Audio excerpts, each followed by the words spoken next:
बाद एक बार फिर आप सभी का बहुत स्वागत है। रुक करते हैं कुछ खास खबरों पर। खबर जालौन से है, जहां रेप की सनसनीखेज वारदात सामने आई है, जहां चॉकलेट देने के बहाने पड़ोस में रहने वाले रिश्ते में लगने वाले चाचा ने एक 2 साल की मासूम के साथ दुष्कर्म की वारदात को अंजाम दिया है। इस घटना की जानकारी होने पर पीड़िता के परिजन इसकी शिकायत लेकर पुलिस के पास पहुंचे, जहां पुलिस ने मामले को गंभीरता से लेते हुए मुकदमा पंजीकृत कर आरोपी को गिरफ्तार कर लिया है। साथ ही मासूम बच्ची को मेडिकल परीक्षण के लिए भेज दिया है। अरे हमारी भतीजी घर पे रह रही थी जी जी तो खेल रही थी जी। तो इसकी बहन आई है। क्या साल की बच्ची थी? 2 साल की बच्ची। अच्छा, क्या हुआ घटना? फिर इसकी बहन आई है तो बहाने से बहन खिलावे के बहाने से अपने घर ले गई। किसकी बहन? इसी की गुरफान की बहन। जी। तो घर पे ले गई है, तो जब आधा घंटा तक नहीं आई है तो देखा जाके कौन नहीं करी। फिर वो मोड़ी खुद बच्ची जो है पैदल चल के आई, खून से जो लहू लुहान थी। ये गुलफाम कौन है? गाँव का है, रहने वाला सिकरी का। रिश्ते में क्या लगते हैं? कुछ नहीं है, चाचा है रिश्ते में लड़की का। ग्राम शिकरी में एक 2 वर्षीय बच्ची के साथ उसी के परिवार के चाचा के द्वारा रेप की घटना की गई है। सूचना अभी प्राप्त हुई है, FIR पंजीकृत कर लिया गया है, अभियुक्त को गिरफ्तार कर लिया गया। सर, क्या बजे की घटना है? क्या घटना सायंकाल की। अरे हमारी भतीजी घर पे रह रही थी। जी जी।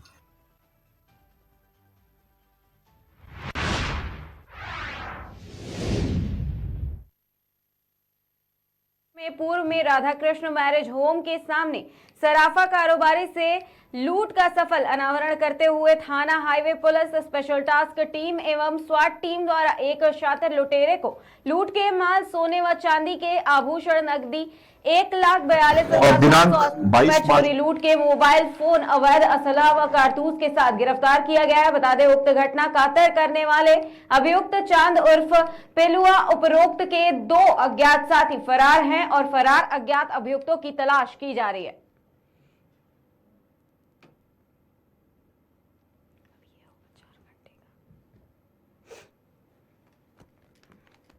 दुकान बंद करके दुकान का कुछ सामान और कैश अपने पिताजी के साथ स्कूटी पर लेकर अपने घर की तरफ जा रहे थे। जैसे ही वो हाईवे पे चढ़े और कुछ दूर तक चले थे, तब तक 3 अपराधी जो एक मोटरसाइकिल पे सवार थे, उन्होंने इनको रोका। रोकने के बाद तमंचे की बट से हमला किया तथा वो थैला इनसे छीनकर वहां से फरार हो गए थे। प्राप्त सूचना पर तत्काल सभी अधिकारियों द्वारा घटनास्थल का निरीक्षण किया गया और उच्च अधिकारियों के मार्गदर्शन में 5 से ज्यादा टीमें इस पे लगातार काम कर रही थी। SP सिटी और SP क्राइम एक क्लोज लीडरशिप में, और इसमें पुलिस टीम को सफलता मिली है और इस घटना का सफल अनावरण हुआ है। इसमें जो मुख्य अभियुक्त और मास्टरमाइंड जिसका नाम चांद है, वो गिरफ्तार किया गया है। इसके पास से लगभग 4 लाख के आसपास की सोने और चांदी की ज्वेलरी और उसके अतिरिक्त 1,40,000 से ज्यादा इससे नगद बरामद हुआ है। इसके अन्य साथियों के बारे में भी जानकारी प्राप्त हो गई है। हमारी टीम लगातार उन पे काम कर रही है, जल्दी उनको भी गिरफ्तार किया जाएगा। जो मुख्य आरोपी है, ये जनपद मथुरा का मूल निवासी है, परंतु वर्तमान में ये आगरा में फतेहाबाद रोड पे रह रहा था मकान बनाकर। इसके पास से, जैसा कि मैंने बताया, नकदी और ज्वेलरी के साथ साथ काफी संख्या में मोबाइल फोन्स बरामद हुए हैं। उन मोबाइल फोन्स को भी ट्रेस कराया जा रहा है कि कहां से छीने गए हैं या चोरी किए गए। इसके अतिरिक्त मोटरसाइकिल, तमंचा, कारतूस ये बरामद हुआ है। 2 अन्य साथी जो इस घटना में इसके शामिल रहे हैं, उनकी भी तलाश जारी है। जल्दी उनको भी गिरफ्तार करके आगे की विधिक कार्रवाई प्रचलित की जाएगी। इस अपराधी का व्यापक आपराधिक इतिहास को दृष्टिगत रखते हुए इस पे आगे गैंगस्टर एक्ट के तहत भी कार्रवाई सुनिश्चित की जाएगी। और दिनांक 22 मार्च को थाना हाईवे क्षेत्र में एक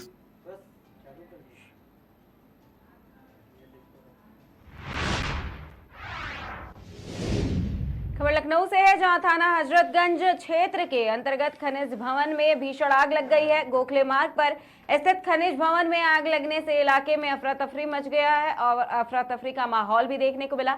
आग लगने की सूचना फायर ब्रिगेड को दी गई। मौके पर पहुंची फायर ब्रिगेड और पुलिस द्वारा कड़ी मशक्कत के बाद आग पर काबू पाया गया।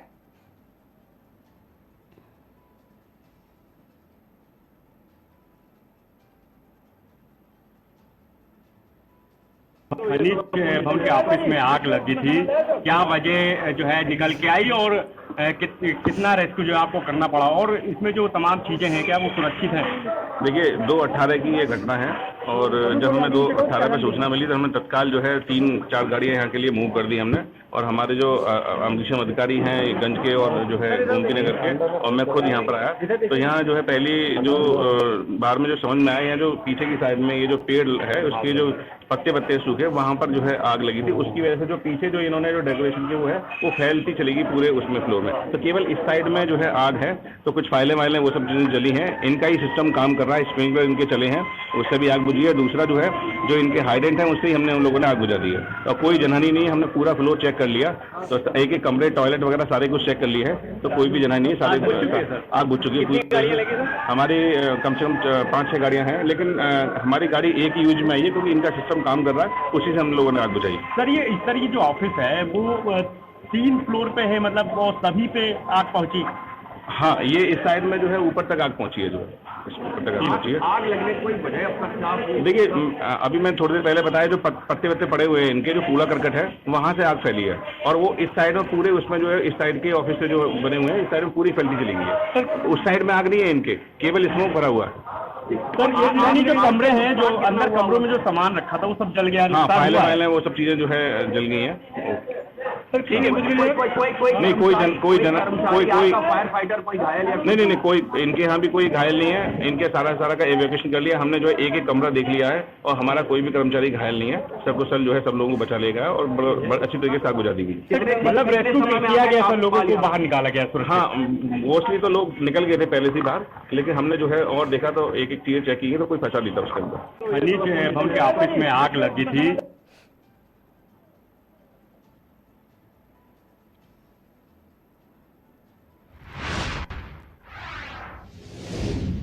खबर हरदोई से है, जहां दबंगों से परेशान महिलाओं ने एसपी से गुहार लगाई है। आए दिन विशेष समुदाय के दबंग महिलाओं को परेशान करते हैं।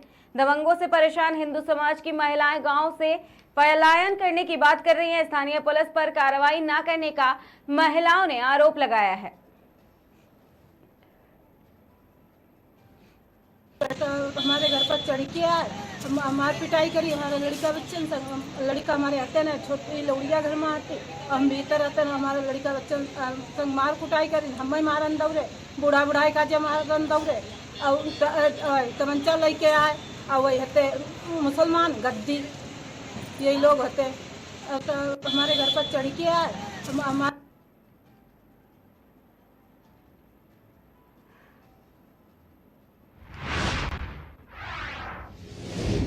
खबर अमेठी से है, जहां शादी का झांसा देकर युवती के साथ सालों से अवैध शारीरिक संबंध बनाया करता था युवक। जब बात शादी करने की आई तो लड़के ने शादी से इनकार कर दिया और कहा शादी करने के लिए कहोगी तो तुम्हें और तुम्हारे परिवार को जान से मार देंगे। भाई के साथ युवती पहुंची कोतवाली गौरीगंज, जहां युवती ने न्याय की गुहार लगाई है।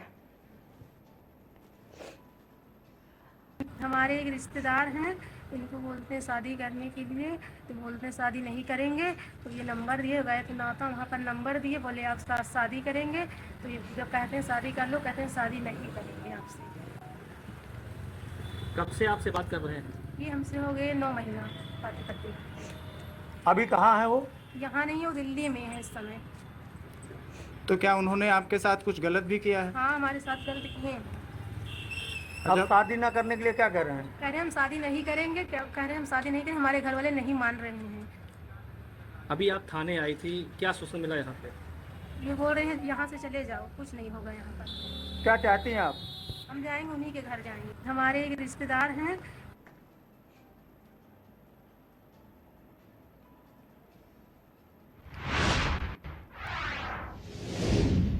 खबर अमेठी से है, जहां मंगलवार को कांग्रेस के केंद्रीय कार्यालय में पूर्व कांग्रेस एमएलसी और स्टार प्रचारक दीपक सिंह ने कांग्रेस न्याय घोषणा पत्र को लेकर मीडिया से बातचीत की है। इस दौरान उन्होंने कहा कि मनमोहन सरकार ने बेरोजगारी दूर करने के लिए मनरेगा लागू किया। उन्होंने कहा कि आवास विहीन गरीबों के लिए इंदिरा आवास, राष्ट्रीय ग्रामीण आजीविका मिशन, निर्मल भारत अभियान, गैर संगठित लोगों सहित बुजुर्गों को पेंशन योजना, विधवाओं के लिए विधवा पेंशन लागू किया गया। लेकिन भाजपा के नेतृत्व वाली सरकार कांग्रेस की योजनाओं का नाम बदलकर अपना नाम बता रही है।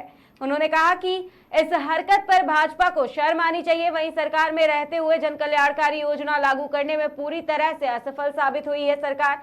केंद्रीय मंत्री व अमेठी सांसद को झूठ की चलती फिरती दुकान बताते हुए उन्होंने कहा कि कांग्रेस का केंद्रीय नेतृत्व 5 सालों में हुए विकास का धरातल दिखाएगी।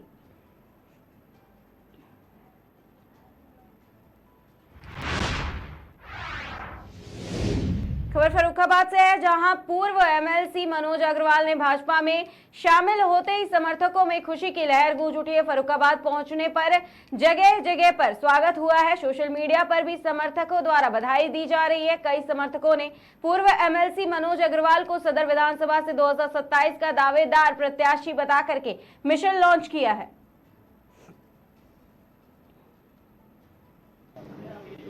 माननीय प्रधानमंत्री जी और माननीय मुख्यमंत्री जी की प्रेरणा है, उनके द्वारा सबका विकास सबका साथ और कल्याणकारी जो योजनाएं चलाई जा रही है, जो गरीबों असहायों बेरोजगार परेशान लोगों के लिए जो उनके हित का काम करा जा रहा है, इसके लिए वो पूर्ण रूप से जो उनका हक था उनके घर तक पहुंच रहा है, उनके खाते में पैसा पहुंच रहा है जो पहले पहुंचता था और नहीं भी पहुंचता था। ऐसी योजना से प्रेरित होकर और शहर के विकास के लिए हम एक सेवक के रूप में, एक कार्यकर्ता के रूप में आज भारतीय जनता पार्टी को हमने ज्वाइन किया। शहर के विकास को लेकर अब क्या खाका खींचने की तैयारी है, कैसे इसको आगे बढ़ाएंगे? निश्चित रूप से शहर का विकास अब बहुत अधिक करने का प्रयास किया जाएगा। काफी लंबे समय तक बसपा में रहे और एक इस बार मतलब अप्रत्याशित रूप से एकदम भाजपा ज्वाइन की है, क्या कुछ कारण रहे? बहुजन समाज पार्टी के साथ बहुत नवाज रहे हैं। अब जो वर्तमान उनकी योजनाएं हैं, जो उनकी प्रेरणा है, उस हिसाब से उन योजनाओं ने हमें प्रेरित किया।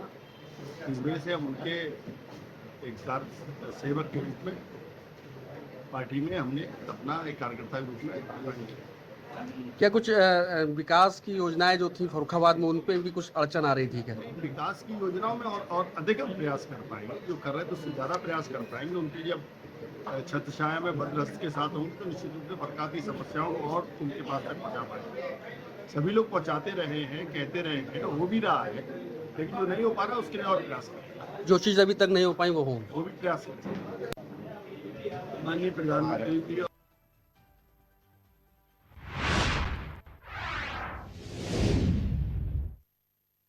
भारत पार्टी द्वारा होली मिलन और रोजा इफ्तार पार्टी का आयोजन किया गया है, जिसमें दिन में होली मिलन का आयोजन किया गया, वहीं शाम को रोजा इफ्तार का भी आयोजन किया गया, जिसमें रोजादारों द्वारा अपने रोजा खोला गया है। राष्ट्रीय अध्यक्ष मुक्तेश्वर द्वारा बताया गया है कि इस कार्यक्रम का आयोजन हिंदू मुस्लिम एकता के तहत किया गया है। साथ साथ लगभग पड़ गए 15-20 दिन के अंतर पर, और ऐसी स्थिति में दोनों का मूल मकसद भाईचारा है, तो ऐसी स्थिति में ये दोनों को एक साथ मनाने से और भी ऊर्जा मिल रही है। और जो धर्म की विसंगतियां हैं, उन विसंगतियों में कुछ है नहीं, विसंगतियां है ही नहीं है। मान्यताओं में और राजनीतिकरण के कारण विसंगतियां फैलाई गई हैं। हम यह फैलाने का प्रयास करेंगे, यह संदेश देने का प्रयास कर रहे हैं कि दोनों का मूल एक है, भाईचारा और सद्भाव। इसलिए आज 3 से 5 होली मिलन रहा तो 6 से 8 रोजा इफ्तार है।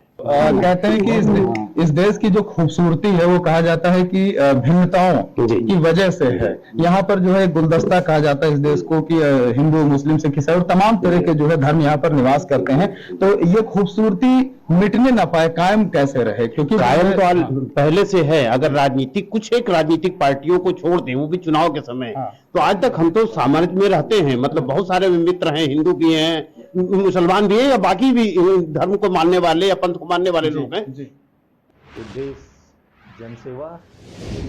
खबर लखनऊ से है, जहां सादगी और ईमानदारी के प्रतीक उत्तर प्रदेश के पूर्व मुख्यमंत्री और मध्य प्रदेश के पूर्व राज्यपाल दिवंगत राम नरेश यादव के बेटे अजय नरेश यादव भारतीय जनता पार्टी में शामिल हो गए हैं। प्रदेश के उप मुख्यमंत्री ब्रजेश पाठक ने उन्हें भाजपा की सदस्यता दिलाई। पार्टी की सदस्यता ग्रहण करने के बाद अजय नरेश ने कहा कि मेरे पिता ने प्रदेश के विकास के लिए जो कार्य किया है और विकास की नीति अपनाई थी, उसी तर्ज पर प्रदेश के मुख्यमंत्री योगी आदित्यनाथ कार्य कर रहे हैं। उनके नेतृत्व में प्रदेश का चौतरफा विकास हो रहा है। इससे प्रभावित होकर के ही मैंने भाजपा में शामिल होने का फैसला किया है।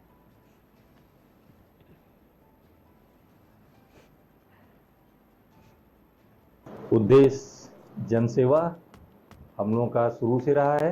जैसे पिताजी जो है राष्ट्रीय चरित्र और मूल्यों की राजनीति करते थे, वही हम लोगों को सिखाए हैं। हम लोग राष्ट्रीय चरित्र और मूल्यों से प्रभावित होकर के बीजेपी में शामिल हुए हैं और आदरणीय योगी जी के नेतृत्व में आदरणीय मोदी जी का जो उद्देश्य है भारत को विश्व गुरु बनाने का और आर्थिक शक्ति के रूप में भारत को स्थापित करने का, उसको हम लोग प्रभावित होकर के बीजेपी में अपने आप को समर्पित किए हैं।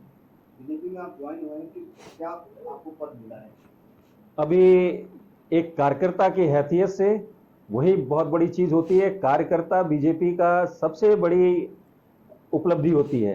कार्यकर्ता को न तो हटाया जा सकता है और अन्य पदों से आप देखेंगे भाई कोई अध्यक्ष है, अध्यक्ष पद से हट जाएगा, लेकिन कार्यकर्ता पद से कोई हटेगा नहीं। तो कार्यकर्ता हूं, कार्यकर्ता बना रहूंगा। बीजेपी जो जिम्मेदारी देगी या पार्टी जो जिम्मेदारी देगी उसको मैं अपने लग्न से, अपनी मेहनत से, अपने चाल चरित्र से कभी लज्जित नहीं होने दूंगा और आगे ही लेके जाऊंगा। सर, चुनाव से पहले ही आप ज्वाइन हुए, इसका कोई उद्देश्य है, कोई मतलब है?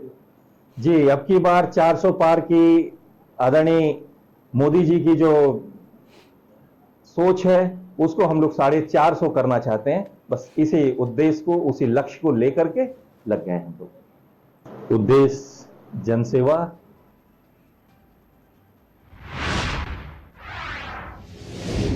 खबर लखनऊ से है, जहां विकासखंड मालकी ग्राम पंचायत सस्पंद के अटेर गांव स्थित प्रसिद्ध सिद्ध पीठ मां बाराही देवी मंदिर प्रांगण में चैत्र नवरात्रि में 9 दिवसीय शांत शतचंडी महायज्ञ का आयोजन किया गया है, जिसका शुभारंभ मंगलवार को कलश यात्रा के साथ हुआ है और गाजे बाजे के बीच यात्रा में हर तरफ भक्ति का माहौल छाया रहा है। बता दें कि हिंदू धर्म में पूजा पाठ, उपवास और धार्मिक अनुष्ठान का विशेष महत्व होता है। आपको ये बता दें कि ऐसी मान्यता है कि धार्मिक अनुष्ठान करते समय देवी देवताओं की विशेष कृपा प्राप्त होती है और जीवन में चल रही कई तरह की बाधाएं खत्म हो जाती हैं।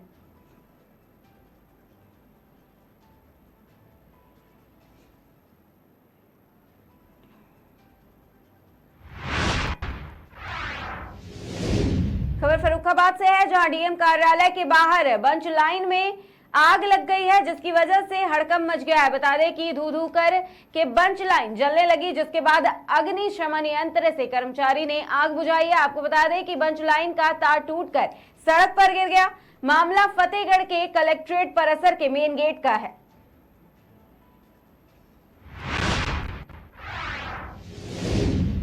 खबर चित्रकूट से है, जहां ग्रामोदय विश्वविद्यालय के छात्र मधेश जमरे की आत्महत्या मामले में महामहिम राज्यपाल के नाम अनुविभागीय दंडाधिकारी मझगवा को कांग्रेस पार्टी कार्यकर्ताओं द्वारा ज्ञापन सौंपा गया है। ज्ञापन सौंपने के बाद प्रदेश कांग्रेस कमेटी सचिव आशुतोष द्विवेदी ने कहा है कि बीते दिन 30 मार्च 2024 को ग्रामोदय विश्वविद्यालय में पदस्थ प्रोफेसर डीपी राय व पवन सिरोठिया की प्रताड़ना के चलते विश्वविद्यालय में अध्ययनरत खरगोन जिले के आदिवासी छात्र मधेश जमरे द्वारा आत्महत्या कर ली गई थी। इस मामले में छात्र के परिजनों सहित विश्वविद्यालय के छात्रों द्वारा दोषियों के खिलाफ कार्रवाई की मांग को लेकर के आवेदन दिया गया, लेकिन आज तक कोई कार्रवाई नहीं हुई है। जबकि छात्र के मित्रों द्वारा लगातार प्रोफेसर के प्रताड़ित करने के कारण आत्महत्या करने के बयान दिए जा रहे हैं और कई ऐसे वीडियो भी सामने आए हैं जिसमें छात्र प्रताड़ित होते व गिड़गिड़ाते हुए नजर आ रहे हैं। इसके बावजूद भी दोषी प्रोफेसर के खिलाफ ना तो विश्वविद्यालय कोई कार्रवाई कर रहा है और ना ही पुलिस प्रशासन द्वारा इनके खिलाफ कार्रवाई की जा रही है। विगत दिवस ग्रामोदय के छात्र की आत्महत्या मामले में उनके परिजनों द्वारा और उनके साथियों द्वारा थाने में और ग्रामोदय विश्वविद्यालय के कुलपति महोदय को ज्ञापन दिया गया, लेकिन आज दिनांक तक किसी प्रकार की कोई कार्रवाई नहीं हुई है, जिस पर आज हमने कांग्रेस पार्टी की तरफ से और क्षेत्रीय जनता की तरफ से आज महामहिम राज्यपाल महोदय के नाम अनुविभागीय अधिकारी महोदय मजगमा को ज्ञापन सौंपा है और उस ज्ञापन में हमने चेतावनी दी है कि अगर 7 दिवस के अंदर छात्र को न्याय नहीं मिलता है, मृतक छात्र को अगर न्याय नहीं मिलता है, तो हम एक हिंसक आंदोलन करेंगे, यूनिवर्सिटी का घेराव करेंगे, चित्रकूट थाना का घेराव करेंगे और हमारा प्रदर्शन हिंसक होगा। पूरी ग्रामोदय यूनिवर्सिटी के छात्र हमारे साथ रहेंगे। इसकी संपूर्ण जिम्मेदारी शासन और प्रशासन की होगी। विगत दिवस